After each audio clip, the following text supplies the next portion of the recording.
The film from Belgium, A Sign. I guess basically it's a film about a woman who needs to believe in something to keep moving forward, I guess, right? It's simplest terms and rough life, basically, but she needs to keep moving forward. I think they did a fantastic job of normalizing the sex trade and sex work and not making it look like, I think people have a false pretense of what it could be like. As well as I love the imagery of the hands in water that they start with as well as end with, where I feel like there's sort of a self-acceptance of her problems. Life is getting worse and she just embraces it. That's a good way to put it, yeah. And at the same time, she needs to keep going, I guess, right? Because it's a human instinct. And there's the one, as the artist says, like, I don't believe in God, but I have to believe in something. So I guess that's sort of the theme of that film. So like the first thing that I noticed was that every time she was at her vanity, the cross was above her head. And then every time they could possibly get the back of her head in the picture, they always showed her bun and her hair and the rituals of her going through. But I couldn't get the ending. I didn't get the sign she was looking for until well after the movie, when I was like, oh, she's always getting water in her face involuntarily, it seems like, when the sink splashes on her. And it's always like kind of wet and damp in the background. And the only connection I can draw is that when it comes out of her, like, of her wall, she chooses to touch the water. But which kind of reminisces to the beginning.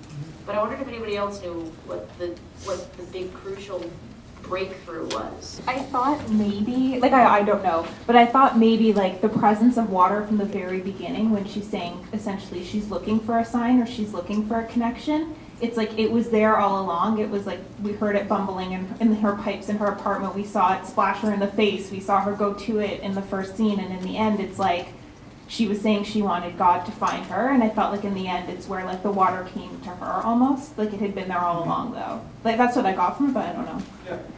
But at the same time, she wants God to come to her, like, so we just come up with things, whatever, to like, you know, the guy abandons her, she's down the dumps, all of a sudden water comes, it's like, oh, there's my new sign, I can keep going forward, kind of a thing.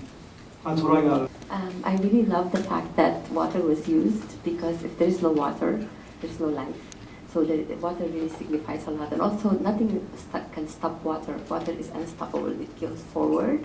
Even over time, there are canyons created with such depth cutting through rock with the gentle persistence of water. So it's a really good metaphor to take home with us tonight, and to keep going, just like water. Go back to this gentleman's first comment. Yeah, it really kind of shows a realistic portrayal of prostitution. Like, you know what I mean? Like, it's kind of like a very, like, even though they joked about Pretty Woman in the film, it's not Pretty Woman. But go ahead. So water is sometimes symbolic of rebirth, but also in various religions, it's a blessing, right? Like it's a cleansing. So maybe that was like her baptism for acceptance. Like again, coming back to the fact that her sign was always there, and that, you know, like a splash in the face, wake up or whatnot. But at the end, there was just such a profusion of it, and she was happy. Like she had just, I don't know, she had peace, and she, I don't know, maybe had been cleansed for something, or just felt like she could move on. Yeah. Right?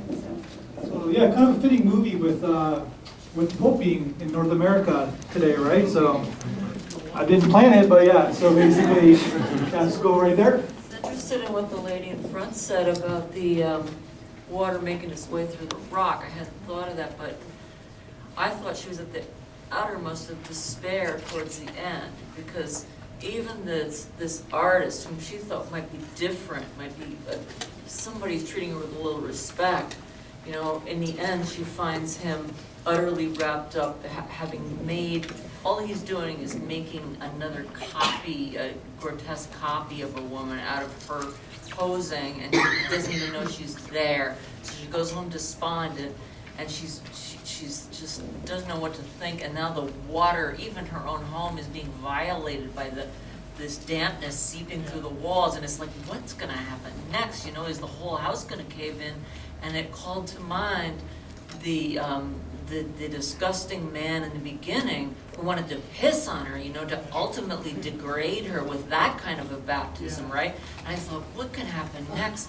And I was reminded just then when she began to smile, and she chose to see it as a sign rather, and touched it, of Knights of Cabiria, you know, in the end, where she's utterly abandoned, and the laughing children come through the woods with the instruments, and she joins the parade. In her destitution, begins to smile and chooses life. You know, she chooses to see that water just then as a sign from God, rather than bitterly saying, "No, God needs me to forgive him."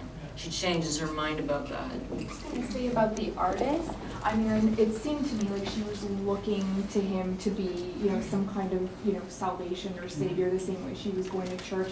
And it seemed to me like she was really enjoying herself when she was there with him, even though, you know, she was thinking maybe it was something other than what it was. But the artist, I thought he was sort of making his own life. I mean, he lived in this, I don't even know where it was, some little hole in a building someplace, but I mean, he like made his own world and he found his own joy there, even though it didn't include her, and we're maybe disappointed for her because of that. But I think in the end, she had to like find her own joy and not wait for something to sort of come from the heavens, even though in the end it sort of ended up doing that, you know.